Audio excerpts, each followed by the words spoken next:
చూడండి, కత్తిని షార్ప్ చేయాలని మీరు అనుకున్నారు. చాలా షార్ప్గా అది పని చేయాలి, అది ఉపయోగపడాలి కదా. తీసుకుపోయి మీరు ఏం చేస్తారు? స్పాంజ్ కేసి రుద్దుతారా, రాయి కేసి రుద్దుతారా? అది ఇందులో ఒక శ్రేష్టమైన గూఢమైన అర్థం ఉంది. మనల్ని మన యేసయ్య షార్ప్ చేయాలనుకుంటున్నాడు, చాలా షార్ప్గా మనల్ని వాడుకోవాలనుకుంటున్నాడు. ఎవరిని పెడతాడు పక్కన? చుట్టూ ఎవరిని పెడతాడు? రాతి వంటి స్వభావాలు, రాళ్ళను పెడతాడు. వాటికి పోయి మనము తగిలినట్టయితే బాగా షార్ప్ అవుతాం, ఉపయోగపడతాం. మొద్దుబారిపోము, విసిరివేయబడం, మనము ఉపయోగపడతాం. శ్రేష్టమైన రీతిగా పర్పస్ సాల్వ్ అవుతుంది మన ద్వారా.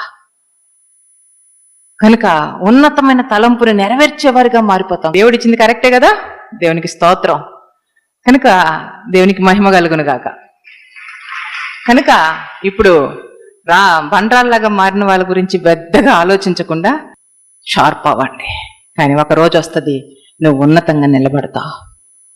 నీ ప్రార్థన ఎంతో బలమైనదిగా సిద్ధపడుతుంది. నీ ప్రార్థన ఎంతో గంభీరంగా మారుతుంది. నీ ప్రార్థన ద్వారా అనేక మంది బంధకాలలో ఉన్నవారు, బంధించబడిన వారు విడుదల పొందుకుంటారు. నీ ప్రార్థన ద్వారా అద్భుత కార్యాలు, ఆశ్చర్యకార్యాలు జరుగుతాయి. ఆ రీతిగా జరగాలి అంటే బండలు నీ చుట్టూ ఉండవలసిందే. రాతి వంటి స్వభావం కలిగిన వారు ఎవరుకున్నారో మీరు ధన్యులు.